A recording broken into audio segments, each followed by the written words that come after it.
ಸಣ್ಣದಾಗಲಿ ದೊಡ್ಡದಾಗಲಿ, ನಮ್ಮ ಮಧ್ಯದಲ್ಲಿ ಕೆಲವು ದೊಡ್ಡ ದೊಡ್ಡ ಹುದ್ದೆಗಳಿಗೆ ಹೆಚ್ಚಿನ ಮಾನ್ಯತೆ, ಕೆಲವು ಸಣ್ಣ ಸಣ್ಣ ಹುದ್ದೆಗಳಿಗೆ ಹೆಚ್ಚು ಮಾನ್ಯತೆ ಇಲ್ಲ.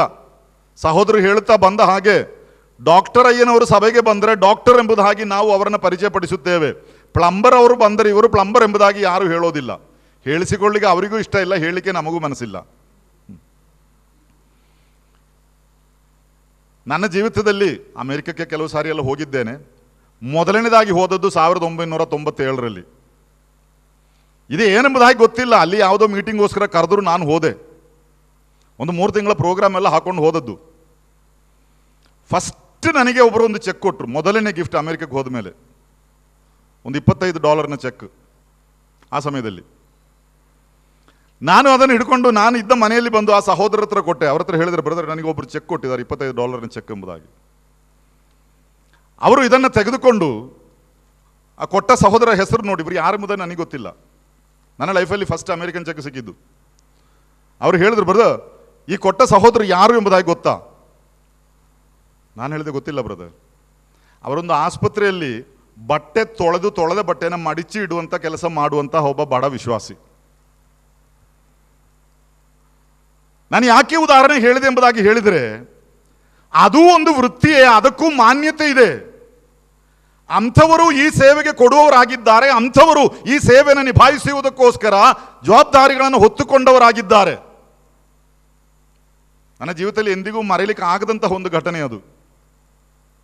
ಅದರಿಂದ ನೀವು ಡಾಕ್ಟರ್ ಆಗಿದ್ದೀರೋ, ಪ್ಲಂಬರ್ ಆಗಿದ್ದೀರೋ, ಅಥವಾ ಡೋಬಿ ಆಗಿದ್ದೀರೋ, ಬಟ್ಟೆ ಮಡಿಚಿಡುವವರು ಆಗಿದ್ದೀರೋ, ಅದಲ್ಲ ಅಲ್ಲಿ ಸಮಸ್ಯೆ. ದೇವರು ನಿಮ್ಮನ್ನು ಎಲ್ಲಿಟ್ಟಿದ್ದಾನೋ ಅದು ದೇವರು ನಿಮಗೆ ಕೊಟ್ಟಂತಹ ವೃತ್ತಿ, ಅದರಲ್ಲಿ ನೀವು ನಂಬಿಗಸ್ತರಾಗಿರಬೇಕು ಪ್ರಾಥಮಿಕವಾಗಿ. ಎರಡನೇದಾಗಿ, God's plan with your profession. ನಿಮ್ಮ ವೃತ್ತಿಯ ಕುರಿತಾಗಿ ದೇವರಿಗಿರುವಂತಹ ಯೋಜನೆ. ಆದಿಕಾಂಡ 2ನೇ ಅಧ್ಯಾಯದ 15ನೇ ವಾಕ್ಯವೊಮ್ಮೆ ಓದಿಕೊಳ್ಳೋಣ. ಆದಿಕಾಂಡ 2ನೇ ಅಧ್ಯಾಯ 15ನೇ ವಾಕ್ಯ. Genesis chapter 2 and verse 15.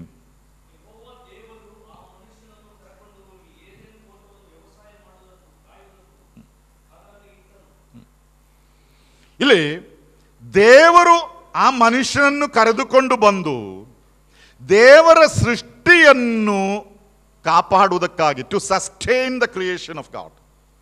ದೇವರೊಂದು ತೋಟವನ್ನು ಅಲ್ಲಿ ಉಂಟು ಮಾಡಿದನು, ಅದನ್ನು ಕಾಪಾಡುವುದಕ್ಕೂ ಕಾಯುವುದಕ್ಕೂ ಇವನನ್ನು ನೇಮಿಸಿದನು. ಆ ಒಂದು ಮಾತಿನಿಂದ ನಾನು ಆರಿಸಿಕೊಳ್ಳುವಂತಹ ಒಂದು ಆಶಯವೇನೆಂದರೆ, ವೃತ್ತಿ ಅಂದರೆ ದೇವರು ಈಗಾಗಲೇ ಮಾಡಿಟ್ಟಿರುವಂತಹ ಆ ಒಂದು ಕ್ರಮವನ್ನು, ಆ ಒಂದು ಸೃಷ್ಟಿಯನ್ನು ಉತ್ತಮವಾಗಿ ಕಾಪಾಡಿಕೊಂಡು ಕಾದುಕೊಂಡು ಹೋಗುವಂತಹ ಒಂದು ಹಕ್ಕು. ಅಂದು ದೇವರು ಉತ್ತಮವಾದಂತಹ ಒಂದು ತೋಟವನ್ನು ಅಲ್ಲಿ ಸೃಷ್ಟಿಸಿದನು. ಅದನ್ನು ಕಾಯುವುದಕ್ಕೆ ಒಬ್ಬ ಮನುಷ್ಯನು ಬೇಕು, ಅದಕ್ಕೋಸ್ಕರ ಇವನನ್ನು ನೇಮಿಸಿದನು. ಅಲ್ಲಿಂದ ಪ್ರಾರಂಭವಾದ ವೃತ್ತಿ ಅದು ಹಲವು ಥರದ ವೃತ್ತಿಗಳಿರಬಹುದು. ಆದರೆ ದೇವರ ಉದ್ದೇಶವೇನು? ದೇವರು ಯಾವುದನ್ನು ಮನುಷ್ಯರ ಮಧ್ಯದಲ್ಲಿ ಸೃಷ್ಟಿಸಿಟ್ಟಿದ್ದಾನೋ, ಲೋಕದಲ್ಲಿ ಸೃಷ್ಟಿಸಿಟ್ಟಿದ್ದಾನೋ, ಅದನ್ನು ಕಾಪಾಡಿಕೊಂಡು, ಅಂದರೆ ದೇವರ ಸೃಷ್ಟಿಯನ್ನು ಹಾಳುಗಡುವುದಕ್ಕಲ್ಲ, ಅದನ್ನು ಕಾಪಾಡಿಕೊಂಡು ನಿಭಾಯಿಸಿಕೊಂಡು ಹೋಗುವಂಥದ್ದೇ ದೇವರಿಗೆ ನಮ್ಮ ವೃತ್ತಿಯ ಕುರಿತಾಗಿರುವಂತಹ ಒಂದು ಉದ್ದೇಶ ಎಂಬುದಾಗಿ ನಾವು ನೋಡುವರಾಗಿದ್ದೇವೆ. ವಾತಾವರಣವನ್ನು ಹಾಳುಗೆಡುವವರಲ್ಲ, ಅದನ್ನು ಉಳಿಸುವವರು, ಕಾಪಾಡುವವರು. ದೇವರು ಲೋಕದಲ್ಲಿ ಅಥವಾ ಭೂಮಿಯಲ್ಲಿ ಇಟ್ಟಿರುವಂತಹ ನೀತಿಗಳನ್ನು, ನ್ಯಾಯಗಳನ್ನು ಬುಡಮೇಲು ಮಾಡುವವರಲ್ಲ, ಅದನ್ನು ಉಳಿಸಿಕೊಂಡು ಹೋಗಬೇಕು. ಇನ್ನು ಬಹಳ ಸರಳವಾಗಿ ಒಂದು ಮಾತಿನಲ್ಲಿ ಹೇಳುವುದಾದರೆ, ಲಂಚದ ಬಗ್ಗೆ ದೇವರ ವಾಕ್ಯವು ಹೇಳುತ್ತದೆ, ಅಕ್ರಮಗಳ ಬಗ್ಗೆ ದೇವರ ವಾಕ್ಯ ಹೇಳುತ್ತದೆ, ಪಾಪಗಳ ಬಗ್ಗೆ ದೇವರ ವಾಕ್ಯ ಹೇಳುತ್ತದೆ. ನೋಹನ ಕಾಲದಲ್ಲಿ ಪ್ರಳಯವು ಭೂಮಿಯ ಮೇಲೆ ಬಂದದ್ದು ದೇವರು ಯಾವುದನ್ನು ಸೃಷ್ಟಿಸಿದನೋ, ಯಾವ ಉದ್ದೇಶಕ್ಕೋಸ್ಕರ ಸೃಷ್ಟಿಸಿ ಮನುಷ್ಯನನ್ನು ನೇಮಿಸಿದನೋ ಅದಕ್ಕೆ ವಿರುದ್ಧವಾಗಿ ಮನುಷ್ಯನು ಕೆಲಸ ಮಾಡಿ ಪಾಪಿ ಆದುದರಿಂದ ಅವರನ್ನೆಲ್ಲ ನಾಶ ಮಾಡಿಬಿಟ್ಟನು ಎಂಬುದಾಗಿ ನೋಡುತ್ತೇವೆ. ಹಾಗಾದರೆ ನಮ್ಮ ವೃತ್ತಿಯ ಕುರಿತಾಗಿ, ನಮ್ಮ ಪ್ರೊಫೆಷನ್ನ ಕುರಿತಾಗಿ ದೇವರಿಗಿರುವಂತಹ ಯೋಜನೆ ಏನು? ಅದನ್ನು ಉತ್ತಮವಾಗಿ ದೇವರು ಯಾವ ರೀತಿಯಲ್ಲಿ ಸೃಷ್ಟಿಸಿದ್ದಾನೋ ಆ ಉದ್ದೇಶದಲ್ಲಿಯೇ ಕಾಪಾಡಿಕೊಂಡು ಹೋಗಬೇಕು, ಅಲ್ಲದೆ ಸ್ವಾರ್ಥಕ್ಕೋಸ್ಕರ ದೇವರ ನಿಯಮಗಳನ್ನು ಬುಡಮೇಲು ಮಾಡುವಂಥದ್ದಲ್ಲ. ವಿಶೇಷವಾಗಿ ಒಬ್ಬ ಕ್ರೈಸ್ತ ವಿಶ್ವಾಸಿ ಆಗಿರುವಂತಹ ವೃತ್ತಿಪರನ ಜವಾಬ್ದಾರಿ. ಇದನ್ನು ನಾವು ಅರ್ಥ ಮಾಡಿಕೊಳ್ಳಬೇಕು. ಮನುಷ್ಯನನ್ನು ದೇವರು ಸೃಷ್ಟಿಸಿದಾಗಲೇ ವಿವಿಧ ಶಕ್ತಿಗಳಿಂದ ಆರ್ ಡಿಫರೆಂಟ್ ಕೇಪಬಿಲಿಟೀಸ್, ಆ ರೀತಿಯಾಗಿ ಅವನನ್ನು ದೇವರು ಸೃಷ್ಟಿಸಿದ್ದಾನೆ. ಎಲ್ಲರೂ ಒಂದೇ ರೀತಿಯ ಕೆಲಸ ಮಾಡುವುದಕ್ಕೋಸ್ಕರವಲ್ಲ, ಎಲ್ಲರೂ ತೋಟವನ್ನು ಕಾಯುವುದಕ್ಕೋಸ್ಕರವಲ್ಲ. ಅನೇಕ ರೀತಿ ಮನುಷ್ಯರು ವಿಭಿನ್ನವಾದಂತಹ ಶಕ್ತಿಗಳೊಂದಿಗೆ, ಬಲಗಳೊಂದಿಗೆ ಅವರು ಸೃಷ್ಟಿಸಲ್ಪಟ್ಟದ್ದಕ್ಕಿರುವ ಕಾರಣ ಹಲವಾರು ರೀತಿಯ ವೃತ್ತಿಗಳಲ್ಲಿ ಅವರು ತಮ್ಮನ್ನೇ ತೊಡಗಿಸಿಕೊಳ್ಳಬೇಕಾದದ್ದು ಬಹಳ ಪ್ರಾಮುಖ್ಯವಾದದ್ದು. ಹೀಗೆ ನಮ್ಮ ವೃತ್ತಿಯ ಕುರಿತಾಗಿ ದೇವರ ಯೋಜನೆ, ದೇವರ ಸೃಷ್ಟಿಯ ಆ ಮೂಲವಾದ ಉದ್ದೇಶಗಳನ್ನು ಕಾಪಾಡಿಕೊಂಡು ಸಂರಕ್ಷಿಸಿಕೊಂಡು ಮುಂದೆ ಹೋಗುವಂಥದ್ದು ದೇವರ ಉದ್ದೇಶ. ಇನ್ನು ಮೂರನೇದಾಗಿ, A suitable help in your profession. ನಿಮ್ಮ ವೃತ್ತಿಯಲ್ಲಿ ಸರಿಬೀಳುವಂತಹ ಒಂದು ಸಹಪಾಠಿ, ಸಹಕಾರಿ. ಇಲ್ಲಿಂದ ಹಿಡಿದು ಕುಟುಂಬಕ್ಕೂ ವೃತ್ತಿಗೂ ಇರುವಂಥ ಸಂಬಂಧಗಳನ್ನು ನಾನು ವಿವರಿಸಿಕೊಂಡು ಹೋಗುತ್ತೇನೆ. ಆದಿಕಾಂಡ 2ನೇ ಅಧ್ಯಾಯದ 18ನೇ ವಾಕ್ಯವನ್ನು ನಾವೊಮ್ಮೆ ಓದಿಕೊಳ್ಳೋಣ. ಆದಿಕಾಂಡ 2ನೇ ಅಧ್ಯಾಯದ 18ನೇ ವಾಕ್ಯ.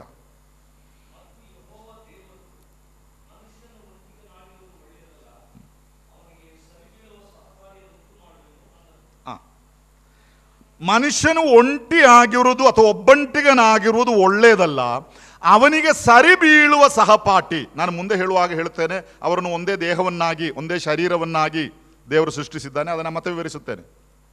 ಅವನಿಗೆ ಸರಿ ಬೀಳುವ ಸಹಪಾಠಿ. ಯಾವ ಉದ್ದೇಶಕ್ಕೋಸ್ಕರ ಮನುಷ್ಯನನ್ನು ದೇವರು ಸೃಷ್ಟಿಸಿದ್ದಾನೋ ಆ ಒಂದು ಉದ್ದೇಶವನ್ನು ಮನುಷ್ಯನು ನೆರವೇರಿಸಬೇಕಾದರೆ ಒಂಟಿಯಾಗಿ ಅವನಿಗೆ ಸಾಧ್ಯವಿಲ್ಲ. ಅವನಿಗೆ ಸರಿ ಬೀಳುವಂತಹ ಒಂದು ಸಹಪಾಠಿ, ಒಂದು ಸಹಕಾರಿ ಅಲ್ಲಿ ಉಂಟಾಗಬೇಕು. ಈ ಸಹಕಾರಿ ಎಂಬ ಪದಕ್ಕೆ ಅನೇಕ ಭಾಷಾಂತರಗಳಲ್ಲಿ, ಅನೇಕ ಭಾಷೆಗಳಲ್ಲಿ ವಿವಿಧವಾದಂತಹ ಪದಗಳು ಉಪಯೋಗಿಸಲ್ಪಟ್ಟಿದೆ. ಕೆಲವುದು ಅದರ ಯಥಾರ್ಥ ಅರ್ಥವನ್ನು ಕೊಡುತ್ತದೆ, ಕೆಲವುದು ಆ ಅರ್ಥವನ್ನು ಬದಲಾಯಿಸಿ ಕೊಡುವಂತಹ ರೀತಿಗಳು ಇದೆ. ಕೆಲವು ಭಾಷಾಂತರಗಳಲ್ಲಿ, ಆಂಗ್ಲ ಭಾಷೆಯಲ್ಲಿ ಹೆಲ್ಪರ್, ಸಹಾಯಕಗಳು ಎಂಬಂಥ ಪದ ಅಲ್ಲಿ ಉಪಯೋಗಿಸಿದೆ. ಅದರಿಂದ ಕೆಲವರು ನೆನೆಸುತ್ತಾರೆ, ಹೆಂಡತಿ ಅಂತ ಹೇಳಿದರೆ ಗಂಡನಿಗೆ ಅಸಿಸ್ಟೆಂಟ್ ಅಥವಾ ಸಹಾಯ ಮಾಡುವಳು ಮಾತ್ರ. ಇಂಗ್ಲಿಷ್ನಲ್ಲಿ ಕೆಲವು ಭಾಷಾಂತರಗಳಲ್ಲಿ ಹೆಲ್ಪ್ ಮೀಟ್ ಎಂಬುದಾಗಿ ಕೊಡಲ್ಪಟ್ಟಿದೆ. ಆ ಹೆಲ್ಪ್ ಮೀಟ್ ಎಂಬಂಥ ಪದವನ್ನು ನಾವು ಸರಿಯಾಗಿ ಅರ್ಥ ಮಾಡಿಕೊಳ್ಳುವುದಾದರೆ, a help meet unto her, a help meet unto her, ಆ ಪದವನ್ನು ನಾವು ಅರ್ಥ ಮಾಡಿಕೊಳ್ಳುವುದಾದರೆ ಅವನಿಗೆ, help meet unto him, not her, ಅವನಿಗೆ ಸರಿಯಾದಂತಹ ಸಹಕಾರಿ, ಸುಮ್ಮನೆ ಒಟ್ಟಾರೆ ಇರುವಂತಹ ಒಂದು ಸಹಕಾರಿ ಅಲ್ಲ,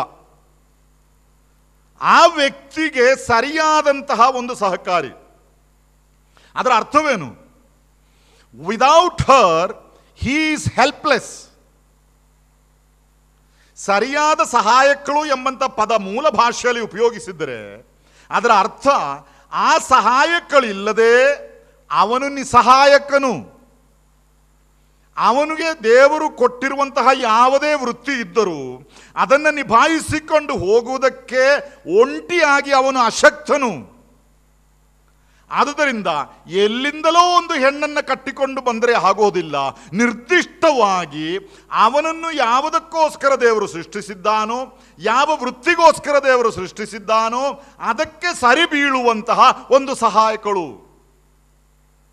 ಅದೇ ದೇವರ ವಾಕ್ಯ ಈ ಸರಿಯಾದಂತಹ ಸಹಾಯಕಗಳು, ಸೂಟೇಬಲ್ ಹೆಲ್ಪ್ ಎಂಬಂಥ ಆ ಪದದ ಕುರಿತಾಗಿ ನಮಗೆ ಬೋಧಿಸಿಕೊಡುವಂಥದ್ದು. ಆದರೆ ಇಲ್ಲಿ ನಾವು ಅರ್ಥ ಮಾಡಿಕೊಳ್ಳಬೇಕಾದ ಪ್ರಾಮುಖ್ಯವಾದಂತಹ ಒಂದು ವಿಷಯ, ಒಂದು ವಿವಾಹದ ಸಂದರ್ಭದಲ್ಲಿ, ವಿವಾಹದ ಆಲೋಚನೆ ಬರುವಾಗ ಅಥವಾ ಮಕ್ಕಳಿಗೋಸ್ಕರ ವಿವಾಹ ಹುಡುಕುವಂತಹ ಸಂದರ್ಭದಲ್ಲಿ ನಾವು ಅವರು ಎಷ್ಟು ಸಂಪಾದನೆ ಮಾಡುತ್ತಾರೆ, ಅವಳು ಯಾವ ವೃತ್ತಿಯಲ್ಲಿದ್ದಾಳೆ, ಅದರಿಂದ ನನಗೇನು ಲಾಭವಿದೆ, ಇದೇನಲ್ಲ. ಒಬ್ಬ ಯವನಸ್ಥನು ಮದುವೆ ಆದ ಮೇಲೆ ಅಮೆರಿಕಕ್ಕೆ ಹೋದ. ಬಹಳ ಸಮೀಪದ ಒಬ್ಬ ವ್ಯಕ್ತಿ, ಸ್ವಾತಂತ್ರ್ಯ ಇರುವಂಥ ಒಬ್ಬ ವ್ಯಕ್ತಿ. ಅದರಿಂದ ಒಮ್ಮೆ ಸಿಕ್ಕಿದಾಗ ನಾನು ಕೇಳಿದೆ, ಯಾಕೋ ಇವಳನ್ನು ಮದುವೆ ಆದಿ ಎಂಬುದಾಗಿ. ಅಂದರೆ ನನ್ನ ದೃಷ್ಟಿಯಲ್ಲಿ ಯಾವ ರೀತಿಯಲ್ಲಿ ಒಂದು ಹೊಂದಾಣಿಕೆ ಕಾಣ್ತಾ ಇಲ್ಲ. ಅದಕ್ಕೆ ಕೇಳಿದೆ, ನೀನು ಯಾಕೆ ಇವಳನ್ನು ಮದುವೆ ಆದಿ? ಹೇಗಾದ್ರೂ ಈ ಕಡೆ ಬರಬೇಕಿತ್ತಣ್ಣ, ಅದಕ್ಕೋಸ್ಕರ. ಇದಲ್ಲ ಯಥಾರ್ಥವಾದಂತಹ ಕುಟುಂಬ ಅಥವಾ ವಿವಾಹಿತ ಜೀವಿತ ಎಂಬಂಥದ್ದು. ಒಂದು ವಿವಾಹದ ಆಲೋಚನೆ ಅಥವಾ ವಿವಾಹದ ಕುರಿತಾಗಿ ನಾವು ಚಿಂತಿಸುವಾಗ ನಾವು ಅಲ್ಲಿ ಮೊದಲನೇದಾಗಿ ಚಿಂತಿಸಬೇಕಾದದ್ದು, ನನ್ನನ್ನು ಯಾವುದಕ್ಕೋಸ್ಕರ ದೇವರು ಸೃಷ್ಟಿಸಿದ್ದಾನೆ, ಯಾವ ವೃತ್ತಿಗೋಸ್ಕರ ದೇವರು ನನ್ನನ್ನು ಕರೆದಿದ್ದಾನೆ. ಎಲ್ಲರನ್ನೂ ಪ್ರಸಂಗಿಗಳನ್ನಾಗಿ ಕರೀಲಿಲ್ಲ ರೀ. ನಾವು ದಾನಿಯೇಲನ ವಿಷಯವಾಗಿ, ದಾವೀದನ ವಿಷಯವಾಗಿ ಎಲ್ಲ ನೋಡ್ತಾ ಬಂದಿದ್ದೇವೆ.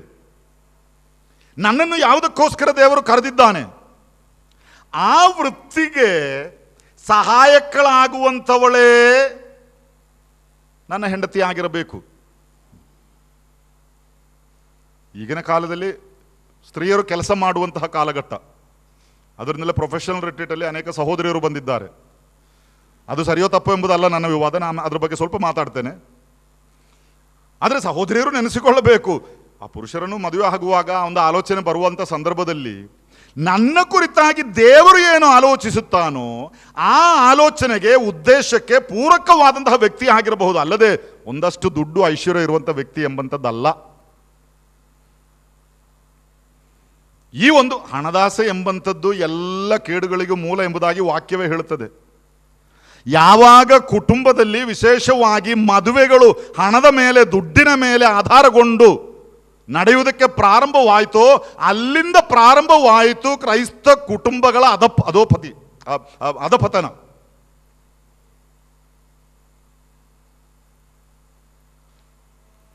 ನಾನು ವರ್ಷಗಳ ಹಿಂದೆ ಹೇಳಿದಂಥ ಒಂದು ಉದಾಹರಣೆ, ಭಾರತದಲ್ಲಿರುವಂಥ ಒಂದು ಹೆಣ್ಣು ಮಗಳಿಗೆ ಅಮೆರಿಕದಲ್ಲಿರುವಂತಹ ಒಂದು ಹುಡುಗನಿಂದ ಮದುವೆ ಆಲೋಚನೆ ಬಂತು. ಇನ್ನು ಈಗ ಗಂಡು ಹೆಂಡು ಇವರು ಒಬ್ಬರನ್ನೊಬ್ಬರು ಇನ್ನೂ ನೋಡಿಲ್ಲ, ಅವರ ಮಧ್ಯದಲ್ಲಿ ಏನೂ ಮದುವೆ ಮಾತುಕತೆ ಆಗಿಲ್ಲ. ತಂದೆ ತಾಯಿಗಳು ಈ ವಿಷಯವನ್ನು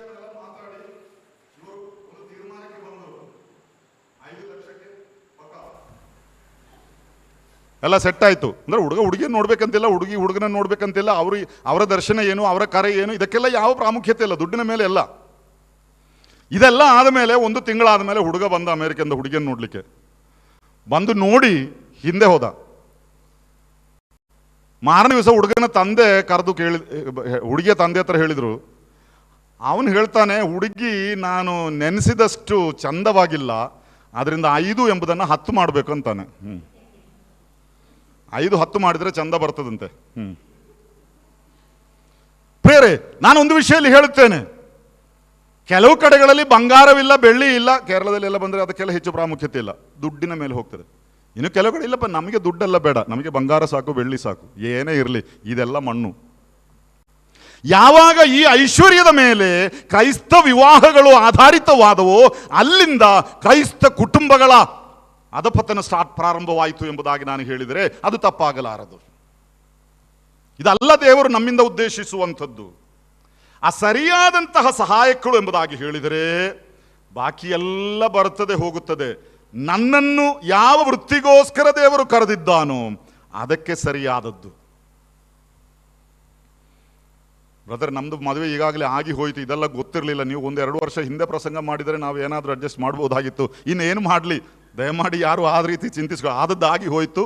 ಇನ್ನು ಇದ್ದದ್ರಲ್ಲೇ ಸಂತೃಪ್ತರಾಗಿ ನಿಭಾಯಿಸಿಕೊಂಡು ಒಟ್ಟಿಗೆ ಹೋಗುವುದಕ್ಕೆ ಸಾಧ್ಯವಾದರೆ ಈ ಕಾನ್ಫರೆನ್ಸ್ ಆದಮೇಲೆ ಇವತ್ತು ರಾತ್ರಿ ನಿಮ್ಮ ಹೆಂಡತಿಯನ್ನೋ ಗಂಡನನ್ನೋ ಕರೆದು, ಅಲ್ಲ ಆವತ್ತಿದೆಲ್ಲ ಗೊತ್ತಿರಲಿಲ್ಲ, ಈಗ ದೇವರು ನಮ್ಮೊಂದಿಗೆ ಮಾತಾಡಿದ್ದಾನೆ, ಆದದ್ದೆಲ್ಲ ಆಗಿ ಹೋಯಿತು, ಹಳೆದನ್ನೆಲ್ಲ ಮರೆತು ಇಂದಿನಿಂದ ನಾವು ದೇವರ ಚಿತ್ತ ಅರಿತುಕೊಂಡು ಮುಂದೆ ಹೋಗುವುದಕ್ಕೆ ಪ್ರಯತ್ನ ಪಡೋಣ ಅಂತ ಒಂದು ತೀರ್ಮಾನ ತಗೊಳ್ಳಿ. ಅಲ್ಲದೆ ಇದು ದೇವರ ಚಿತ್ತ ಅಲ್ಲ, ಬಿಟ್ಟು ಬಿಡ್ತೇನೆ ಎಂಬುದಾಗೆಲ್ಲ ನೆನೆಸ್ಕೊಳ್ಬೇಡ್ರಿ. ಅದೆಲ್ಲ ವಾಕ್ಯ ಪ್ರಕಾರವಾಗಿರುವಂಥ ವಿಷಯಗಳಲ್ಲ. ಹೇಗೂ ದೇವರಿಗೆ ನಮ್ಮ ವಿಷಯವಾಗಿ, ನಮ್ಮ ಕುಟುಂಬದ ವಿಷಯವಾಗಿ ಒಂದು ಚಿಂತೆ ಇದೆ, ಒಂದು ಉದ್ದೇಶವಿದೆ. ಅದೇನೆಂದರೆ ನಮ್ಮ ವೃತ್ತಿಗೆ ದೇವರು ಅದಕ್ಕೆ ಯೋಗ್ಯವಾದ ಒಬ್ಬಳನ್ನು ಸೃಷ್ಟಿಸಿದ್ದಾನೆ. ಇನ್ನು ಈ ವಿಷಯದಲ್ಲಿ ನಾವು ಅರ್ಥ ಮಾಡಿಕೊಳ್ಳಬೇಕಾದ ಮತ್ತೊಂದು ವಿಷಯ, ಪ್ರತಿಯೊಬ್ಬ ಪುರುಷನಿಗೂ ಪ್ರತಿಯೊಬ್ಬ ಸ್ತ್ರೀಗೂ ಅವನಿಗೋಸ್ಕರ ಅಥವಾ ಅವಳಿಗೋಸ್ಕರ ದೇವರು ಒಬ್ಬ ವ್ಯಕ್ತಿಯನ್ನು ಮೊದಲೇ ನೇಮಿಸಿದ್ದಾನೆ. ನಾನು ಅದನ್ನು ಪೂರ್ಣವಾಗಿ ನಂಬುತ್ತೇನೆ. ಅಲ್ಲದೆ ಒಂದು 10 ಜನರನ್ನ ಲೈನಲ್ಲಿ ನಿಲ್ಲಿಸಿ ಇದರಲ್ಲಿ ಯಾವುದಾದ್ರೂ ಒಂದು ಎಂಬುದಾಗಿ ಅಲ್ಲ. ಆ ವಿಷಯಗಳಲ್ಲಿ ಆ ದೇವರು ಯಾರನ್ನು ನೇಮಿಸಿದ್ದಾನೋ ಅದನ್ನು ಕಂಡುಕೊಳ್ಳುವ ಜವಾಬ್ದಾರಿ ನಮಗಿದೆ. ಅದು ಪ್ರಾರ್ಥನಾಪೂರ್ವಕವಾಗಿ, ಯಾವ ಸ್ವಾರ್ಥತೆ ಇಲ್ಲದೆ, ದೇವರ ವಾಕ್ಯದಲ್ಲಿ ಅಥವಾ ವಾಕ್ಯದ ಆಧಾರದಲ್ಲಿ ಹಿರಿಯರ ಸಲಹೆಯೊಂದಿಗೆ ಬಹಳ ಪ್ರಾರ್ಥನಾಪೂರ್ವಕವಾಗಿ ನಾವು ಕಂಡುಕೊಳ್ಳಬೇಕು. ಅದು ಪ್ರಾಮುಖ್ಯವಾದಂತಹ ಒಂದು ಜವಾಬ್ದಾರಿ. ಅದಕ್ಕೆ ಬೇರೆ ಅನ್ಯ ಮಾರ್ಗವೇನೂ ಇಲ್ಲ. ಇದು ನಮ್ಮ ಪ್ರಾಮುಖ್ಯವಾದಂತಹ ಒಂದು ಜವಾಬ್ದಾರಿ. ಇದನ್ನು ಬಹಳ ಸ್ಪಷ್ಟವಾಗಿ ನಾವು ನೋಡುವರಾಗಿದ್ದೇವೆ. ಆ ಸಹಾಯಕಳು ಅಥವಾ ಸರಿಯಾದ ಸಹಾಯಕಳು ಎಂಬಂತ ಆ ಪದದ ಅರ್ಥ. ಇನ್ನು 4ನೇದಾಗಿ, recognising the family call to profession. ವೃತ್ತಿಗೋಸ್ಕರ ಕುಟುಂಬಕ್ಕೆ ದೇವರು ಕೊಟ್ಟಿರುವಂಥ ಕರೆಯನ್ನು ನಾನು ಅರ್ಥ ಮಾಡಿಕೊಳ್ಳಬೇಕು.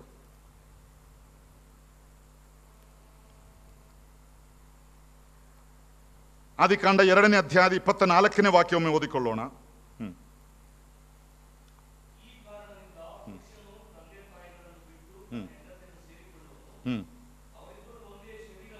ಅವರಿಬ್ಬರು ಒಂದೇ ಶರೀರವಾಗುವರು. ವೃತ್ತಿಪರರೊಂದಿಗೆ ವೃತ್ತಿಯ ವಿಷಯವಾಗಿ ನಾನು ಮಾತನಾಡುತ್ತಾ ಇರುವಾಗ ಈ ಶರೀರದಲ್ಲಿ ನಾವಿರುವಾಗ ಮಾಡುವ ಕೆಲಸದ ಬಗ್ಗೆ ನಾವು ಹೇಳ್ತಾ ಇರುವಂಥದ್ದು. ಇಲ್ಲಿ ಕರ್ತನಿಗೆ ಹೇಳುವಂಥದ್ದು ಅವರಿಬ್ಬರು ಒಂದೇ ಶರೀರವಾಗುವರು. ಅಂದರೆ ಅವರಿಬ್ಬರು ಒಂದೇ ವೃತ್ತಿಗೋಸ್ಕರ ಕರೆಯಲ್ಪಟ್ಟವರು ಎಂಬುದಾಗಿ ಅದರ ಅರ್ಥ. ಕೆಲವರಿಗೆ ಇದರಲ್ಲಿ ಆಶ್ಚರ್ಯ ಕಾಣಬಹುದು. ಅಲ್ಲ ಬ್ರದರ್, ನನ್ನನ್ನು ಡಾಕ್ಟರ್ ಆಗಿ ಕರೆದಿದ್ದಾರೆ, ಅವರನ್ನು ಇಂಜಿನಿಯರ್ ಆಗಿ ಕರೆದಿದ್ದಾರೆ. ಅದಲ್ಲ ನಾನು ಹೇಳೋದ್ರ ಅರ್ಥ. ನೀವು ಆ ಕೆಲಸ ಮಾಡುವುದು ಯಾವುದಕ್ಕೋಸ್ಕರ? ನೀವು ಯಾವುದಕ್ಕೋಸ್ಕರ ಡಾಕ್ಟರ್ ಆಗಿ ಕೆಲಸ ಮಾಡ್ತಾ ಇದ್ದೀರಿ, ಯಾವುದಕ್ಕೋಸ್ಕರ ಇಂಜಿನಿಯರ್ ಆಗಿ ಕೆಲಸ ಮಾಡ್ತಾ ಇದ್ದೀರಿ, ಯಾವುದಕ್ಕೋಸ್ಕರ ನೀವು ಬಿಸ್ನೆಸ್ ಮ್ಯಾನ್ ಆಗಿ ಕೆಲಸ ಮಾಡ್ತಾ ಇದ್ದೀರಿ, ಯಾವುದಕ್ಕೋಸ್ಕರ ಬೇರೊಂದು ಕೆಲಸ ನೀವು ಮಾಡ್ತಾ ಇದ್ದೀರಿ, ಇದರದೆಲ್ಲ ಒಂದು ಉದ್ದೇಶವಿದೆ. ಸೊ ಅರ್ಥಕ್ಕೋಸ್ಕರವಲ್ಲ, ಸಂಪಾದನೆಗೋಸ್ಕರ ಮಾತ್ರವಲ್ಲ. ಇಬ್ಬರ ಉದ್ದೇಶವು ಒಂದೇ ಆಗಿರಬೇಕು. ಅದಕ್ಕೆ ಪೂರ್ವಕವಾಗಿ ನಾವು ಕೊರಿಂಥದವರಿಗೆ ಪೌಲನು ಪತ್ರಿಕೆ ಬರೆಯುವಾಗ ಒಂದು ಮಾತು ಹೇಳುತ್ತಾನೆ, ಅವಿಶ್ವಾಸಿಗಳೊಂದಿಗೆ ಇಜ್ಜೋಡಾಗಬೇಡಿರಿ. Do not be unequally yoked with unbelievers. ಅವಿಶ್ವಾಸಿಗಳೊಂದಿಗೆ ಇಜ್ಜೋಡಾಗಬೇಡಿರಿ ಎಂಬುದಾಗಿ. ಅಲ್ಲಿ ಆ ಇಜ್ಜೋಡಾಗಬೇಡಿರಿ ಎಂಬಂಥ ಪದ ಇಂಗ್ಲೀಷ್ನಲ್ಲಿ ಅನ್ಈಕ್ವಲಿ ಯೋಕ್ಡ್. ಆ ಯೋಕ್ ಅಂತ ಹೇಳಿದರೆ ನೇಗಿಲು. ಅದು ಒಂದೇ ನೇಗಿಲಿಗೆ ಜೋಡಿಸಲ್ಪಟ್ಟ 2 ಎತ್ತುಗಳ ವಿಷಯವಾಗಿ ಹೇಳಲ್ಪಟ್ಟಂತಹ ಅಥವಾ ಆ ಒಂದು ಹಿನ್ನೆಲೆಯಲ್ಲಿ ಉಪಯೋಗಿಸಲ್ಪಡುವಂತಹ ಒಂದು ಪದ. ಅಂದರೆ ಒಂದೇ ನೇಗಿಲಿಗೆ 2 ಎತ್ತುಗಳನ್ನು ಕಟ್ಟಿದರೆ ಅಥವಾ 2 ಕೋಣಗಳನ್ನು ಕಟ್ಟಿದರೆ ಇದೆರಡರ ಉದ್ದೇಶ ಒಂದೇ ಆಗಿರಬೇಕು. ಅಲ್ಲದೆ ಅಬ್ರಹಾಮನು ಲೋಟನು ಹೋದ ಹಾಗೆ ನೀನು ಎಡಕ್ಕೆ ಹೋದರೆ ನಾನು ಬಲಕ್ಕೆ, ನೀನು ಉತ್ತರಕ್ಕೆ ಹೋದರೆ ನಾನು ದಕ್ಷಿಣಕ್ಕೆ ಎಂಬುದಾಗಿ ಹೇಳಿದರೆ ಒಂದೋ ನೇಗಿಲು ಕೆಳಗೆ ಬೀಳುತ್ತದೆ, ಇಲ್ಲದಿದ್ದರೆ ಕುತ್ತಿಗೆ ಮುರಿಯುತ್ತದೆ ಅಲ್ವಾ? ಎರಡರಲ್ಲಿ ಒಂದೇ ನಡೀಲೇಬೇಕು. ಇಲ್ಲಿ ಇಜ್ಜೋಡಾಗಬೇಡಿರಿ ಎಂಬಂಥ ಪದ ಆ ಕೊರಿಂಥದವರಿಗೆ ಬರೆದ 1ನೇ ಪತ್ರಿಕೆ 7ನೇ ಅಧ್ಯಾಯವನ್ನು ನಾವು ಅಧ್ಯಯನ ಮಾಡುತ್ತಾ ಬರುವುದಾದರೆ ಅಲ್ಲಿ ನಾವು ಕಾಣುವಂಥ ವಿಷಯ ಅದು ಕುಟುಂಬದ ವಿಷಯವಾಗಿ ಹೇಳಲ್ಪಟ್ಟಂತಹ ಒಂದು ಹಿನ್ನೆಲೆ. ಅದು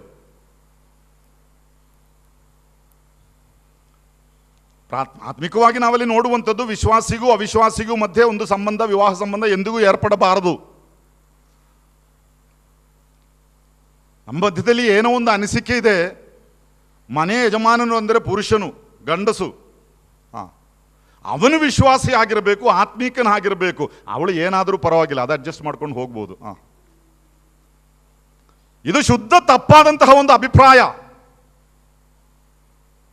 ರಕ್ಷಿಸಲ್ಪಡದವರನ್ನು, ದೀಕ್ಷಾಸ್ನಾನ ಹೊಂದಿಕೊಳ್ಳದವರನ್ನು, ಸಭೆಯೊಂದಿಗೆ ಅನ್ಯೋನ್ಯತೆ ಇಲ್ಲದವರನ್ನು ವಿವಾಹವಾಗಿ ಮನೆಗೆ ಕರೆತಂದ ಮೇಲೆ ಕುಟುಂಬದಲ್ಲಿ ಸಮಸ್ಯೆಗಳು ಉಂಟಾಗುತ್ತದೆ. ರೀ, ನೀವು ನಾಳೆಯಿಂದ ಕೆಲಸಕ್ಕೆ ಹೋಗೋದು ಬೇಡ, ನನ್ನ ಜೊತೆಲೇ ಕೂತ್ಕೊಳ್ಬೇಕು. ಏನ್ರಿ ಇದು, ಬೆಳಿಗ್ಗೆ 8 ಗಂಟೆ ಹೋದರೆ ರಾತ್ರಿ 8 ಗಂಟೆ ಬರ್ತಾರೆ, ನನ್ನ ಜೊತೆ ಕಳ್ಳಿಗೆ ನಿಮಗೆ ಟೈಮ್ ಇಲ್ಲ. ಇದೆಲ್ಲ ನಡೀತದೆ ಕುಟುಂಬದಲ್ಲಿ. ನಾನು ಹೇಳುವಂಥದ್ದು ವಿಶ್ವಾಸಿಗಳ ಮಧ್ಯದಲ್ಲಿ ಮಾತ್ರ ನಡೆಯಬೇಕಾದಂತಹ ಒಂದು ಸಂಬಂಧವಾಗಿದೆ ಕ್ರೈಸ್ತ ವಿವಾಹವೆಂಬಂಥದ್ದು. ಅದಕ್ಕೆ ಅಲ್ಲಿ ಪೌಲನು ಹೇಳುವಂಥದ್ದು ಇಜ್ಜೋಡಾಗಬೇಡಿರಿ. ಹಾಗಾದರೆ ಒಂದು ಕುಟುಂಬ ಅವರ ಉದ್ದೇಶ, ಅವರ ವೃತ್ತಿಯ ಉದ್ದೇಶ, ಅವರು ಮಾಡುತ್ತಿರುವಂತಹ ಆ ಕೆಲಸ ಬೇರೆ ಬೇರೆ ಆಗಿದ್ದರು, ಅವರ ವೃತ್ತಿಯ ಉದ್ದೇಶ ಒಂದೇ ಆಗಿರಬೇಕು, ಲಕ್ಷ್ಯ ಒಂದೇ ಆಗಿರಬೇಕು. ಯಾವಾಗ ಆ ಉದ್ದೇಶದಲ್ಲಿ ಅವರು ಬೇರ್ಪಟ್ಟು ಹೋಗುತ್ತಾರೋ ಅಲ್ಲಿ ಸಮಸ್ಯೆಗಳು ಪ್ರಾರಂಭವಾಗುತ್ತದೆ. ತೀರ್ಮಾನಗಳನ್ನು ತೆಗೆದುಕೊಳ್ಳುವಾಗಲೂ ನೀವು ಒಂದೇ ಶರೀರ. ಇನ್ನೂ ಪೌಲನು ಹೇಳುತ್ತಾನೆ, ನಿನ್ನ ಮೇಲೆ ನಿನಗಲ್ಲ ಅಧಿಕಾರ, ನಿನ್ನ ಗಂಡನಿಗೆ. ಗಂಡಂದಿರೆ, ನಿನ್ನ ಶರೀರದ ಮೇಲೆ ನಿನಗಲ್ಲ ಅಧಿಕಾರ, ನಿನ್ನ ಹೆಂಡತಿಗೆ. ಒಬ್ಬರ ಮೇಲೊಬ್ಬರು ಅಧಿಕಾರವುಳ್ಳವರು. ಆದ್ರಿಂದ ಯಾವ ತೀರ್ಮಾನ ತೆಗೆದುಕೊಂಡರೂ, ಯಾವ ಕೆಲಸ ಮಾಡಿದರೂ ಗಂಡ ಹೆಂಡತಿ ಒಟ್ಟಿಗೆ ಕುಳಿತುಕೊಂಡು ಆಲೋಚನೆ ಮಾಡಿ ಒಂದು ತೀರ್ಮಾನಕ್ಕೆ ಬರಬೇಕು. ಅಲ್ಲದೆ ನಿನಗೆ ಇಷ್ಟ ಇದ್ದ ಹಾಗೆ ನೀನು ಮಾಡು, ನನಗೆ ಮನಸ್ಸು ಬಂದ ಹಾಗೆ ನಾನು ಮಾಡುತ್ತೇನೆ ಎಂಬಂಥದ್ದು ಅದು ಸರಿಯಾದಂತಹ ಒಂದು ವಿಷಯವಲ್ಲ. ದೇವರು ಎಂದಿಗೂ ಒಂದು ಕುಟುಂಬದಲ್ಲಿ ಎರಡು ಉದ್ದೇಶಗಳಿಗೋಸ್ಕರ ವ್ಯಕ್ತಿಗಳನ್ನು ಕರೆಯೋದಿಲ್ಲ. ಮಕ್ಕಳನ್ನು, ತಂದೆ ತಾಯಿಗಳನ್ನು ಬೇರೆ ಬೇರೆ ಒಂದು ಉದ್ದೇಶಕ್ಕೆ ಕರೆಸಬಹುದು. ಯಾಕಂದರೆ ಮಕ್ಕಳನ್ನು ಬೆಳೆಸಿ ಕರ್ತನ ಕೈಗಳಿಗೆ ಒಪ್ಪಿಸಿಕೊಡ್ಬೇಕು, ಮತ್ತೆ ದೇವರು ನೋಡಿಕೊಳ್ಳುತ್ತಾನೆ. ಆದರೆ ಗಂಡ ಹೆಂಡತಿ ಒಮ್ಮೆ ವಿವಾಹಿತರಾದ ಮೇಲೆ ದೇ ಆರ್ ಒನ್. ಅವರು ಎಂದಿಗೂ ಬೇರ್ಪಡಿಸಲಿಕ್ಕೆ ಸಾಧ್ಯವೇ ಇಲ್ಲದಂತಹ ಒಂದು ಸಂಬಂಧ. ಆದ್ರಿಂದ ಆ ನಮಗೆ ಕುಟುಂಬವಾಗಿ ದೇವರು ಕೊಟ್ಟಿರುವಂತಹ ಕರೆ. ಇನ್ನು ಯಾರಾದರೂ ನಿಮ್ಮೊಂದಿಗೆ ವಿವಾಹದ ವಿಷಯವಾಗಿ, ವಿವಾಹದ ಆಲೋಚನೆ ವಿಷಯವಾಗಿ ಏನಾದರೂ ಕೇಳಿದರೆ, ಅಥವಾ ನೀವು ಯಾರಿಗಾದರೂ ಮಾರ್ಗದರ್ಶನ ಕೊಡುವುದಾದರೆ, ಅಥವಾ ಇನ್ನು ವಿವಾಹಿತರಾಗದವರು ಯಾರಾದರೂ ಇದ್ದು ವಿವಾಹದ ಆಲೋಚನೆ ಬರುವುದಾದರೆ, ಒಂದು ವೇಳೆ ನೀವು ಭೇಟಿಯಾಗಿ ಒಬ್ಬರಿಗೊಬ್ಬರು ಮಾತನಾಡುವುದಾದರೂ ಎಷ್ಟು ದುಡ್ಡು, ಏನು ಕೆಲಸ, ಮುಂದೆ ಏನು, ಪ್ರಮೋಷನ್ ಯಾವಾಗ, ಎಷ್ಟು ಆಸ್ತಿ ಇದೆ, ಎಷ್ಟು ಮನೆಗಳಿದೆ, ಇದೆಲ್ಲ ಕೇಳೋದಕ್ಕಿಂತ ಮೊದಲು ಆತ್ಮೀಕವಾಗಿ ನಿಮ್ಮ ದರ್ಶನ ಏನು ಎಂಬುದನ್ನು ಮೊದಲು ಕೇಳಿ ತಿಳ್ಕೊಳ್ರಿ. ಅದು ಪ್ರಾಮುಖ್ಯವಾದದ್ದು. ಅದು ಸೇವಕರಾದರೂ ತಿಳ್ಕೊಳ್ಬೇಕು. ಎಷ್ಟೋ ಸೇವಕರು ಸೇವೆಗೋಸ್ಕರ ಕರೆಯಲ್ಪಟ್ಟವರು ಸೇವೆಗೋಸ್ಕರ ಕರೆ ಇಲ್ಲದಂಥವರನ್ನ ವಿವಾಹಿತರಾದದ್ದರಿಂದ ಸೇವಾ ಕ್ಷೇತ್ರದಿಂದ ಎಲ್ಲಿ ಹೋಗಿದ್ದಾರೆ ಎಂಬುದಾಗಿ ಗೊತ್ತಿಲ್ಲ. ಅಲ್ಲಿಯೂ ಅಲ್ಲ, ಇಲ್ಲಿಯೂ ಅಲ್ಲ. ಅಂತಹ ಸ್ಥಿತಿಗತಿಗಳು ಅನೇಕರಿಗೆ ಬಂದಿದೆ. ಅದರಿಂದ ಈ ವಿಷಯದಲ್ಲಿಯೂ ನಾವು ಜಾಗೃತೆಯಿಂದಿರಬೇಕು. ಅದರಿಂದ ಕ್ರೈಸ್ತ ವಿವಾಹವೇ ಸರಿಯಾದಂತಹ ಆ ಜೋಡಿಗಳ ಹೊಂದಾಣಿಕೆಯಾಗಿದೆ. ಇದನ್ನು ನಾವು ಅರ್ಥ ಮಾಡಿಕೊಳ್ಳಬೇಕು. ಇನ್ನು ಐದನೇದಾಗಿ, family's role in choosing the profession. ವೃತ್ತಿಯನ್ನು ಆರಿಸಿಕೊಳ್ಳುವುದರಲ್ಲಿ ಕುಟುಂಬಕ್ಕಿರುವ ಜವಾಬ್ದಾರಿ. ಒಂದು ವಾಕ್ಯ ಓದಿಕೊಳ್ಳೋಣ. ಅಪೊಸ್ತಲರ ಕೃತ್ಯ 18ನೇ ಅಧ್ಯಾಯದ 3ನೇ ವಾಕ್ಯ. ಅಪೊಸ್ತಲರ ಕೃತ್ಯಗಳು 18ನೇ ಅಧ್ಯಾಯದ 3ನೇ ವಾಕ್ಯ.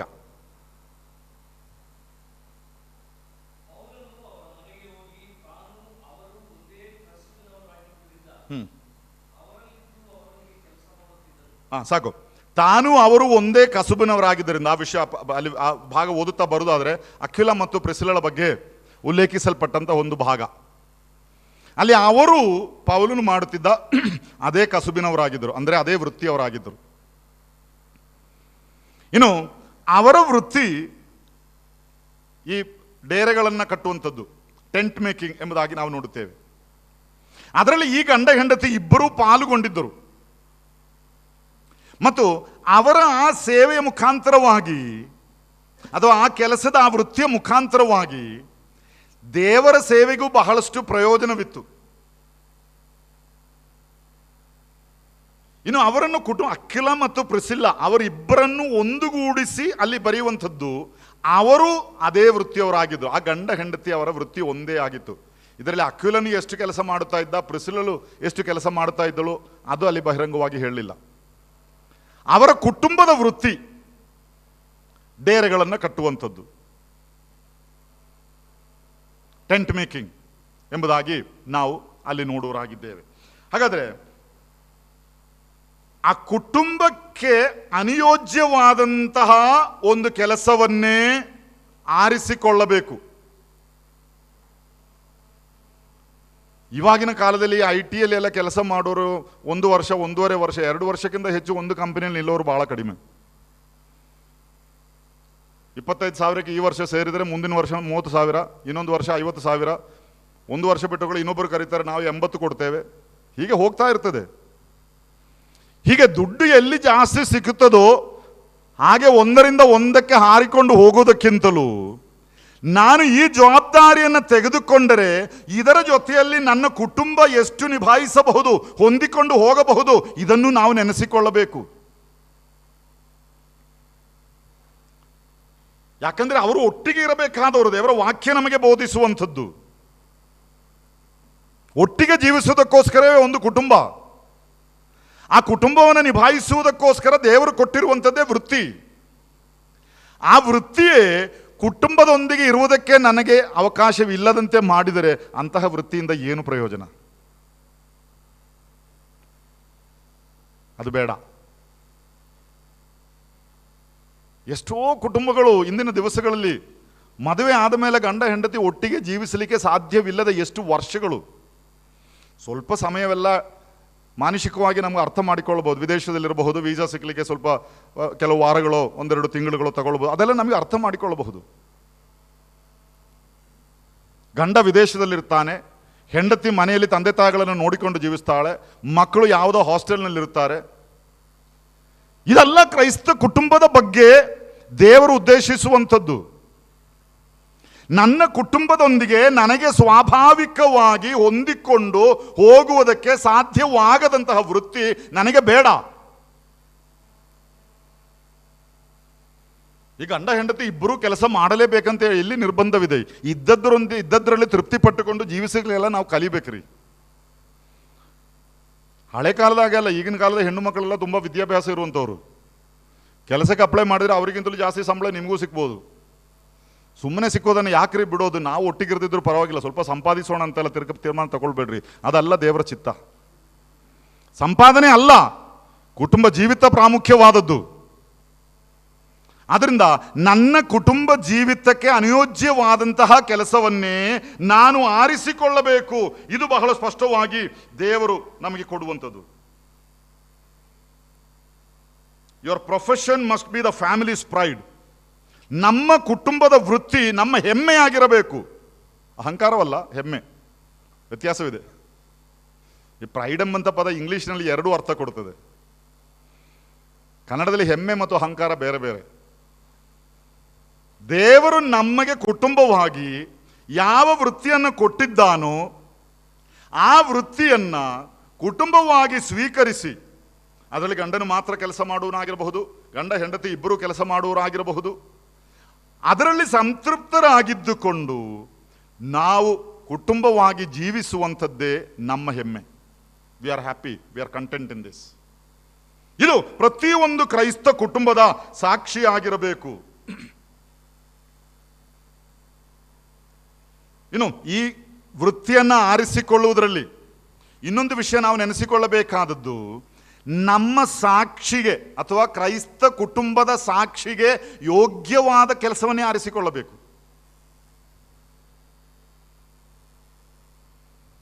ಈ ವಿವಾಹ ಸಂಬಂಧವಲ್ಲದೆ ಬೇರೆ ಯಾವ ಸಂಬಂಧವೂ ಬೇರ್ಪಡಿಸಲಿಕ್ಕೆ ಅಸಾಧ್ಯವಾದದ್ದಲ್ಲ. ಏನೋ ಈಗಿನ ಕಾಲದಲ್ಲಿ ಇದೆಲ್ಲ ಬದಲಾಗಿ ಹೋಗಿದೆ. ವಿವಾಹ ಬೇರ್ಪಟ್ಟರೂ ಕೆಲಸ ಬೇರ್ಪಡಿಸಲಿಕ್ಕೆ ಆಗೋದಿಲ್ಲ ಎಂಬಂತಹ ಕಾಲಕ್ಕೆ ನಾವು ಬಂದು ಮುಟ್ಟಿದ್ದೇವೆ. ಡೈವರ್ಸ್ ಕೊಟ್ಟರೂ ಪರವಾಗಿಲ್ಲ, ಕೆಲಸ ಪ್ರಾಮುಖ್ಯ. ನನಗೆ ಬೆಂಗಳೂರಲ್ಲಿ ಕೆಲಸ, ಅವರಿಗೆ ಬೊಂಬಾಯಲ್ಲಿ ಕೆಲಸ. ಅವರು ಹೇಳ್ತಾರೆ ನೀನು ಆ ಕೆಲಸ ಬಿಟ್ಟು ಇಲ್ಲಿಗೆ ಬಾ, ಇವರು ಹೇಳ್ತಾರೆ ನೀನು ಆ ಕೆಲಸ ಬಿಟ್ಟು ಇಲ್ಲಿಗೆ ಬಾ. ಇಬ್ಬರೂ ಒಪ್ಪೋದಿಲ್ಲ. ಇನ್ನಿರೋದೇನು? ಡೈವರ್ಸ್ ಮಾಡೋದು. ಪ್ರಿಯರ್, ನಾನು ಹೇಳ್ತೇನೆ, ಇವತ್ತು ಕುಟುಂಬ ಬೇರ್ಪಡಿಸಲ್ಪಟ್ಟರೂ ಕೆಲಸದಿಂದ ತಮ್ಮನ್ನು ತಾವೇ ಬೇರ್ಪಡಿಸಿಕೊಳ್ಳುವುದಕ್ಕೆ ಮನಸ್ಸಿಲ್ಲದಂತಹ ಎಷ್ಟೋ ವೃತ್ತಿಪರರು ಕ್ರೈಸ್ತ ಸಭೆಗಳಲ್ಲಿ ವಿಶ್ವಾಸಿಗಳ ಮಧ್ಯದಲ್ಲಿಯೂ ಇದ್ದಾರೆ. ಇದು ಅಂಗೀಕರಿಸಲಿಕ್ಕೆ ಆಗುವಂತಹ ಒಂದು ತತ್ವವಲ್ಲ. ಅಂಥ ಕೆಲಸ ಬೇಡ. ಅದಕ್ಕೆ ನಾನು ಹೇಳಿದ್ದು, ಕುಟುಂಬ ಸಂಬಂಧವಲ್ಲದೆ ಬೇರ್ಪಡಿಸಲಿಕ್ಕೆ ಅಸಾಧ್ಯವಾದ ಯಾವ ಸಂಬಂಧವೂ ಮನುಷ್ಯ ಜೀವಿತದಲ್ಲಿ ಇಲ್ಲ. ಆದರೆ ಇಂದು ಬೇರೆ ಯಾವುದನ್ನು ಬೇರ್ಪಡಿಸದಿದ್ದರೂ ಕುಟುಂಬವನ್ನು ಬೇರ್ಪಡಿಸಲಿಕ್ಕೆ ಎಲ್ಲರೂ ಸಿದ್ಧರಾಗಿದ್ದಾರೆ. ಅದರಿಂದ ತಪ್ಪಾದ ಒಂದು ಕೆಲಸ, ನನ್ನ ಕುಟುಂಬದ ಸಾಕ್ಷಿಗೆ ಧಕ್ಕೆ ತರುವಂತಹ ಒಂದು ಕೆಲಸ, ನನ್ನ ಸಭೆಗೆ ಅವಮಾನ ತರುವಂಥ ಒಂದು ಕೆಲಸದಲ್ಲಿ ನಾನು ಇದ್ದೇನೆ ಎಂಬುದಾಗಿ ಯಾರಿಗಾದರೂ ಅರಿವಾದರೆ ಆ ಕೆಲಸವನ್ನು ಬಿಟ್ಟು ಬೇರೆ ಕೆಲಸ ಹುಡುಕಿರಿ. ಸಂಬಳ ಒಂದು 10 ರೂಪಾಯಿ ಕಡಿಮೆ ಆದರೂ ಪರವಾಗಿಲ್ಲ, ಅದು ಪ್ರಾಮುಖ್ಯವಾದದ್ದು. ದೇವಜನರು ವೃತ್ತಿಯನ್ನು ಆರಿಸಿಕೊಳ್ಳುವಾಗ ದೇವ ಜನರಿಗೆ ಸಾಕ್ಷಿಗೆ ಯೋಗ್ಯವಾದ ಕೆಲಸವನ್ನೇ ಅವರು ಆರಿಸಿಕೊಳ್ಳಬೇಕು. 6ನೇದಾಗಿ ನಾನು ಮುಂದೆ ಹೋಗ್ತೇನೆ. Should the wife work to support the family? ಹೆಂಡತಿಯು ಕುಟುಂಬವನ್ನು ಸಹಾಯಿಸುವುದಕ್ಕಾಗಿ ಕೆಲಸ ಮಾಡಬೇಕೋ ಬೇಡವೋ? ಈಗಿನ ಕಾಲದಲ್ಲಿ ಈ ಪ್ರಶ್ನೆ ಎಲ್ಲಿಯೂ ಬರೋದಿಲ್ಲ. ಒಂದು 20-25 ವರ್ಷದ ಹಿಂದೆ ಒಂದು ಕ್ಯಾಂಪ್ ಇದ್ದರೆ ಈ ಪ್ರಶ್ನೆ ಕ್ವಶನ್ ಟೈಮಲ್ಲಿ, ಅಂದರೆ ಪ್ರಶ್ನೋತ್ತರ ವೇಳೆಯಲ್ಲಿ ಸಾಧಾರಣವಾಗಿ ಬರ್ತಿದ್ದು. ನಾನೇ ಎಷ್ಟೋ ಸಾರಿ ಓದಿದ್ದೇನೆ, ಉತ್ತರ ಹೇಳುವಂಥ ಸಂದರ್ಭ ಉಂಟಾಗಿದೆ. ಸ್ತ್ರೀಯರು ಕೆಲಸ ಮಾಡುವುದು ಸರಿಯೋ, ಸ್ತ್ರೀಯರು ಕೆಲಸ ಮಾಡಬೇಕು? ಆದರೆ ಇವತ್ತಿನ ದಿವಸಗಳಲ್ಲಿ ಆ ಪ್ರಶ್ನೆ ಬರೋದಿಲ್ಲ. ಯಾಕಂದರೆ ಕೆಲಸ ಮಾಡದೆ ಜೀವಿಸಲಿಕ್ಕೆ ಆಗೋದಿಲ್ಲ ಎಂಬಂತಹ ಒಂದು ಸಾಮಾಜಿಕ ನೀತಿ ನಮ್ಮ ಮಧ್ಯದಲ್ಲಿ ಬಂದೋಗಿದೆ. ಆದ್ದರಿಂದ ಇಲ್ಲಿ ಸ್ತ್ರೀಯರು ಕೆಲಸ ಮಾಡಬಾರದು ಎಂಬುದಾಗಿ ದೇವರ ವಾಕ್ಯ ನಮಗೆ ಎಲ್ಲಿ ಉಪದೇಶ ಪರವಾಗಿ ಕೊಡ್ತಾ ಇಲ್ಲ. ಆದರೆ ಒಂದೆರಡು ವಾಕ್ಯಗಳನ್ನು ಓದಿಕೊಳ್ಳೋದಕ್ಕೆ ನಾನು ಇಷ್ಟಪಡ್ತೇನೆ. ಮೊದಲನೇದಾಗಿ ತಿಮೋಥಿಯನಿಗೆ ಬರೆದ 1ನೇ ಪತ್ರಿಕೆ 5ನೇ ಅಧ್ಯಾಯದ 14ನೇ ವಾಕ್ಯವನ್ನು ಓದಿಕೊಳ್ಳೋಣ. 1 ತಿಮೋಥಿ 5ನೇ ಅಧ್ಯಾಯದ 14ನೇ ವಾಕ್ಯ. 1 Timothy chapter 5 verse 14.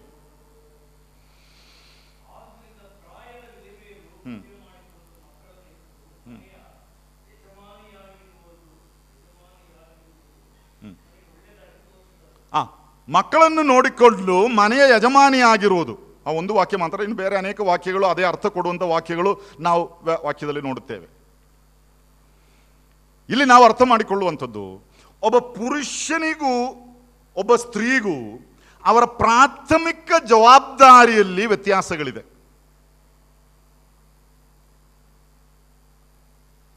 ಇದನ್ನು ಅರ್ಥ ಮಾಡಿಕೊಳ್ಬೇಕು ನಾವು.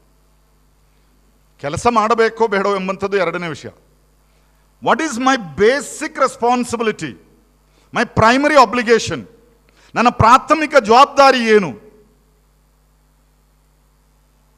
ದೇವರ ವಾಕ್ಯದ ಪ್ರಕಾರ ನಾವು ನೋಡುವಾಗ, ವಿಶೇಷವಾಗಿ ಹೊಸ ಒಡಂಬಡಿಕೆಯಲ್ಲಿ, ಪುರುಷನು ಯಾವಾಗಲೂ ಪ್ರಯಾಸಪಟ್ಟು ಕೆಲಸ ಮಾಡಿ ಸಂಪಾದಿಸಿ ತನ್ನ ಕುಟುಂಬವನ್ನು ಸಾಕುವನಾಗಿರಬೇಕು. ಅದು ವಾಕ್ಯದ ತತ್ವ. ಈಗ ಕೆಲವರೆಲ್ಲ ಹೇಳ್ತಾರೆ, man is the bread winner, woman should be the butter winner ಎಂಬುದಾಗಿ. ನಾನು ಯಾರನ್ನು ಟೀಕಿಸ್ತಾ ಇಲ್ಲ. ಕೆಲಸ ಮಾಡಬೇಕಾದಂಥ ಅಗತ್ಯ ಬಂದರೆ ಕೆಲಸ ಮಾಡಬೇಕು, ಬೇಡ ಎಂಬುದಾಗಿ ನಾನು ಹೇಳೋದಿಲ್ಲ. ಆದರೆ ಯಾವಾಗ ಸ್ತ್ರೀಯರ ಕೆಲಸ ಅವರ ಪ್ರಾಥಮಿಕ ಜವಾಬ್ದಾರಿಯನ್ನು ಬದಿಗೊತ್ತಿ ಮಕ್ಕಳನ್ನು ಹೆತ್ತು ಸಾಕಿ ಸಲಹಿ ಮನೆಗೆ ಯಜಮಾನಿಯಾಗಿರಬೇಕು ಎಂಬುದಾಗಿ ನಾವಲ್ಲಿ ನೋಡಿದ್ದೇವೆ. ಯವನಸ್ಥ ಸ್ತ್ರೀಯರಿಗೂ ಅದನ್ನೇ ಬೋಧಿಸಬೇಕು ಎಂಬುದಾಗಿ ಬೇರೊಂದು ಕಡೆ ನಾವು ನೋಡುತ್ತೇವೆ. ತಮ್ಮ ಗಂಡಂದಿರ ಉಪಚಾರವನ್ನು ಮಾಡಿ ಮಕ್ಕಳನ್ನು ನೋಡಿಕೊಂಡು ಕುಟುಂಬವನ್ನು ನಿಭಾಯಿಸುವರಾಗಿರಬೇಕು ಸ್ತ್ರೀಯರು ಎಂಬುದಾಗಿ. ಅದು ಪ್ರಾಥಮಿಕ ಜವಾಬ್ದಾರಿ. ದೇವರು ಹೊರಗೆ ಹೋಗಿ ಅಧ್ವಾನಿಸುವವನಿಗೆ ಹೆಚ್ಚು ಪ್ರತಿಫಲ, ಮನೆಯಲ್ಲಿರುವ ಜವಾಬ್ದಾರಿಯನ್ನು ನಿಭಾಯಿಸುವವರಿಗೆ ಕಡಿಮೆ ಪ್ರತಿಫಲ ಎಂಬುದಾಗಿ ಎಲ್ಲಿ ಹೇಳಲಿಲ್ಲ. ದಾವೀದನ ಕಾಲದಲ್ಲಿ ಇಸ್ರಾಯೇಲರೊಮ್ಮೆ ಯುದ್ಧಕ್ಕೆ ಹೋದರು. ಇವರು ಯುದ್ಧಕ್ಕೆ ಹೋಗಿ ಬಹಳಷ್ಟು ಲೂಟಿಗೈದು ಸಂಪಾದಿಸಿಕೊಂಡು ಹಿಂದಿರುಗಿ ಬಂದಾಗ ಊರಿನಲ್ಲಿ ಮನೆಯಲ್ಲಿದ್ದವರು ಕೇಳಿದರು, ನೀವು ತಂದ ಲೂಟಿಯಲ್ಲಿ ನಮಗೂ ಪಾಲು ಬೇಕು ಎಂಬುದಾಗಿ. ಆಗ ಯುದ್ಧಕ್ಕೆ ಹೋದವರು ಹೇಳಿದರು, ನಿಮಗೆ ಅದರಲ್ಲಿ ಪಾಲಿಲ್ಲ, ನೀವು ಸುಮ್ಮನೆಯಲ್ಲಿ ಮನೆಯಲ್ಲಿ ಕೂತವರು ಎಂಬುದಾಗಿ. ಅಲ್ಲಿ ದೊಡ್ಡ ಅಸಮಾಧಾನ ಉಂಟಾಯಿತು. ಅರಸನ ಬಳಿಗೆ ಈ ಕೇಸು ಬಂತು. ಅರಸನ ಏನು ಹೇಳಿದ, ನೀವು ಯುದ್ಧಕ್ಕೆ ಹೋಗಿ ಅಲ್ಲಿ ಹೋರಾಡುವಾಗ ನಿಮ್ಮ ಮನೆಯನ್ನು, ನಿಮ್ಮ ಮಕ್ಕಳನ್ನು, ನಿಮ್ಮ ಕುಟುಂಬವನ್ನು ಪರಿಪಾಲಿಸುತ್ತಾ ಕಾಯುತ್ತಾ ಇದ್ದಂಥ ಇವರು ಅದರಲ್ಲಿರುವ ಪಾಲಿಗೆ ಸಮಾನ ಅರ್ಹರಾಗಿದ್ದಾರೆ.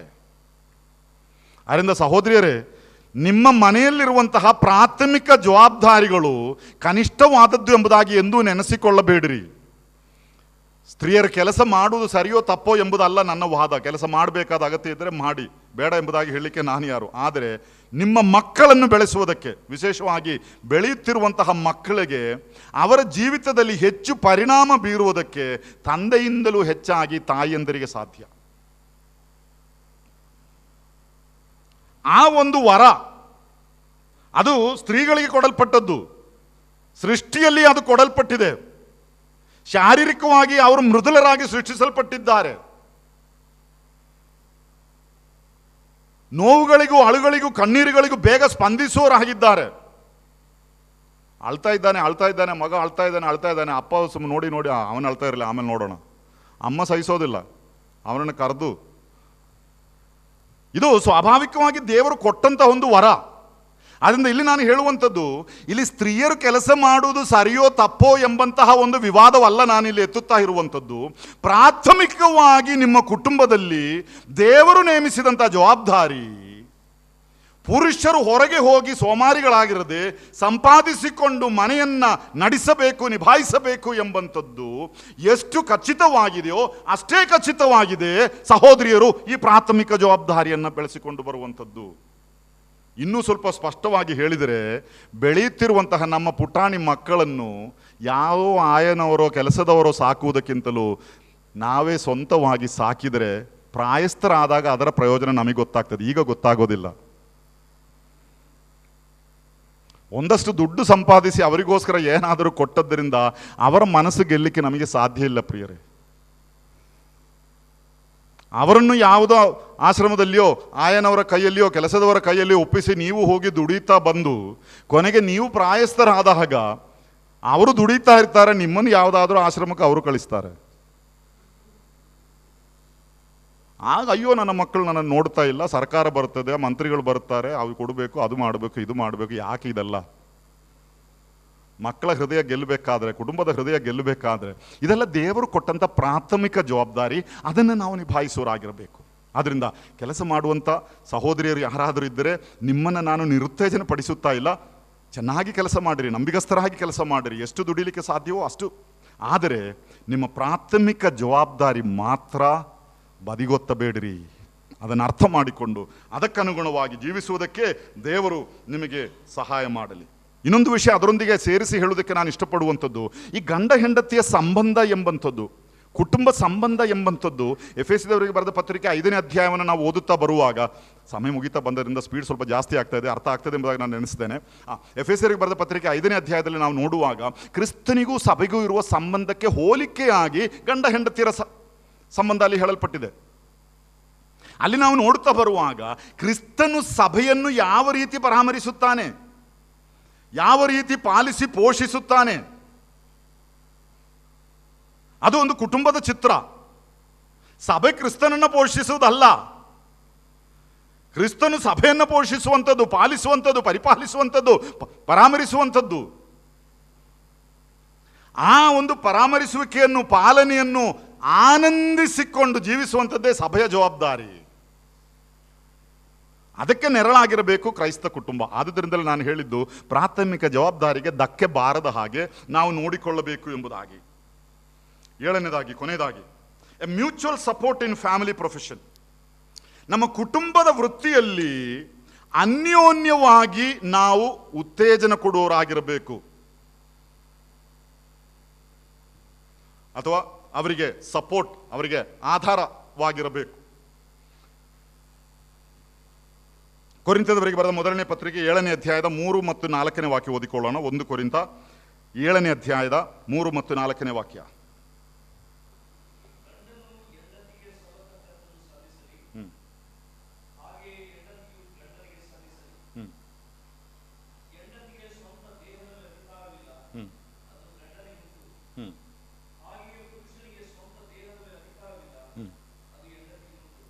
ಸಾಕು. ಇಲ್ಲಿ ನಾವು ಓದುತ್ತಾ ಬರುವಾಗ ಇವರಿಬ್ಬರು ಒಂದೇ ಒಟ್ಟಿಗಿರಬೇಕು, ಒಬ್ಬರಿಗೊಬ್ಬರು ಯಾವಾಗಲೂ ಇವರು ಸಪೋರ್ಟಿವ್ ಆಗಿರಬೇಕು, ಅಥವಾ ಅವರಿಗೆ ಒಂದು ಆಧಾರವಾಗಿರಬೇಕು. ಅದು ಬರೀ ಶಾರೀರಿಕ ಸಂಬಂಧಕ್ಕೋಸ್ಕರ ಮಾತ್ರ ಸೀಮಿತವಾಗಿ ಹೇಳುವಂಥ ಒಂದು ಮಾತು ಮಾತ್ರವಲ್ಲ. ವಾಕ್ಯದಲ್ಲಿ ನಾವು ಪ್ರಾರಂಭವಾಗಿ ನೋಡಿದ್ದೇವೆ, ಒಂಟಿ ಆಗಿರುವುದು ಒಳ್ಳೆಯದಲ್ಲ. ಈ ಒಂಟಿತನ ಎಂಬಂಥದ್ದು ಜೀವಿತದಲ್ಲಿ it's a most dangerous experience. ಅತಿ ಅಪಾಯಕರವಾದಂತಹ ಒಂದು ವಿಷಯ. ಒಂದೇ ಮಾತಿನಲ್ಲಿ ಹೇಳೋದಾದರೆ, ಹೆಂಡತಿಯರೇ, ನಿಮ್ಮ ಗಂಡಂದಿರು ಜೀವಿತದಲ್ಲಿ ಒಂಟಿತನ ಅನುಭವಿಸೋದಕ್ಕೆ ನೀವು ಅವಕಾಶ ಕೊಡಬಾರದು. ಗಂಡಂದಿರು, ನಿಮ್ಮ ಹೆಂಡತಿಯರು ಒಂಟಿತನ ಅನುಭವಿಸೋದಕ್ಕೆ ನೀವು ಅವಕಾಶ ಕೊಡಬಾರದು. Should be mutually supporting. ಎಷ್ಟು ಬ್ಯುಸಿ ಆಗಿರುವಂತಹ ಕೆಲಸವಿದ್ದರೂ, ಕಾರ್ಯವಿದ್ದರೂ ಕುಟುಂಬವಾಗಿ ಕಳೆಯುವಂತಹ ಸಮಯ, ಅದಕ್ಕೆ ಮುನ್ಗಣನೆ ಕೊಡಬೇಕು. ಆ ಇಡೀ ದಿವಸದ ಕೆಲಸ ಎಲ್ಲ ಮುಗಿಸಿ, ಅಲ್ಲಿ ಬಾಸ್ ಏನು ಹೇಳಿದ್ದಾರೆ, ಏನೆಲ್ಲ ಗಲಾಟೆ ಆಗಿದೆ, ಏನೆಲ್ಲ ನಡೆದಿದೆ ಗೊತ್ತಿಲ್ಲ, ಇದನ್ನೆಲ್ಲ ಇಟ್ಟುಕೊಂಡು ಮನೆಗೆ ಬಂದಾಗ ಮನೆಯಲ್ಲಿ ಮುಖ ದೊಡ್ಡದು ಮಾಡ್ಕೊಂಡು ಹೀಗೆ ಕೂತ್ಕೊಂಡಿದ್ರೆ, ಅಯ್ಯೋ ಒಮ್ಮೆ ನೆನೆಸಿ ನೋಡ್ರಿ, ಇನ್ನು ಬದುಕೋದೇ ಬೇಡ, ಸಾಯೋದೇ ಒಳ್ಳೆಯದು ಎಂಬುದಾಗಿ ಕೆಲವರು ನೆನೆಸ್ತಾರೆ. So let us be supportive to one another. ಒಬ್ಬರಿಗೊಬ್ಬರು ನಾವು ಒಂದು ಆಧಾರವಾಗಿರಬೇಕು. ಮಾತುಗಳನ್ನು ಮುಗಿಸ್ತೇನೆ, ಮುಂದಿನ ವಿಷಯಗಳನ್ನು ನಾಳೆ ನಾನು ಮುಂದುವರಿಸ್ತೇನೆ. Suitable help in profession. ವೃತ್ತಿಯಲ್ಲಿ ಸರಿಯಾದಂತಹ ಸಹಾಯಕರು. ಸುಮಾರು 7 ವಿಷಯಗಳನ್ನು ನಾನು ಬಹಳ ಕ್ಲುಪ್ತವಾಗಿ ಹೇಳುತ್ತಾ ಬಂದೆ. 1, ವಾಟ್ ಈಸ್ ಪ್ರೊಫೆಷನ್, ವೃತ್ತಿ ಅಂದರೆ ಏನು. 2, God's plan with your profession, ನಿಮ್ಮ ವೃತ್ತಿಯ ಕುರಿತಾಗಿ ದೇವರಿಗಿರುವ ಯೋಜನೆ. 3, suitable help in your profession, ನಿಮ್ಮ ವೃತ್ತಿಯಲ್ಲಿ ಸರಿಯಾದಂತಹ ಸಹಾಯಕರು. 4, recognising the family call to profession, ಕುಟುಂಬವಾಗಿ ನಿಮಗೆ ಕೊಡಲ್ಪಟ್ಟಿರುವ ಆ ವೃತ್ತಿಯ ಕುರಿತಾಗಿರುವ ಕರೆಯನ್ನು ಅರ್ಥ ಮಾಡಿಕೊಳ್ಳುವಂಥದ್ದು. 5ನೇದಾಗಿ, family's role in choosing the profession, ಒಂದು ವೃತ್ತಿಯನ್ನು ಆರಿಸಿಕೊಳ್ಳುವುದರಲ್ಲಿ ಕುಟುಂಬಕ್ಕಿರುವಂತಹ ಆ ಒಂದು ಸ್ಥಾನ. 6ನೇದಾಗಿ, should the wife work to support the family, ಕುಟುಂಬವನ್ನು ಸಹಾಯಿಸೋದಕ್ಕೆ ಹೆಂಡತಿ ಕೆಲಸ ಮಾಡಬೇಕು, ಅದನ್ನು ನಾನು ವಿವರಿಸಿದೆ. ಕೊನೆಯದಾಗಿ 7ನೇದಾಗಿ, mutual support in family profession, ಆ ಕುಟುಂಬ ವೃತ್ತಿಯಲ್ಲಿ ಒಬ್ಬರಿಗೊಬ್ಬರು ಅವರಿಗೆ ಆಧಾರವಾಗಿರಬೇಕು, ಒಂದು ನೆರಳಾಗಿರಬೇಕು. ಈ ವಿಷಯವನ್ನು ನಿಭಾಯಿಸಿಕೊಂಡು ಹೋಗೋದಕ್ಕೆ ದೇವರು ನಮಗೆ ಸಹಾಯ ಮಾಡಲಿ. ತನ್ನ ನಾಮಕ್ಕೆ ಮಹಿಮೆ ಉಂಟಾಗಲಿ. ಆಮೇಲೆ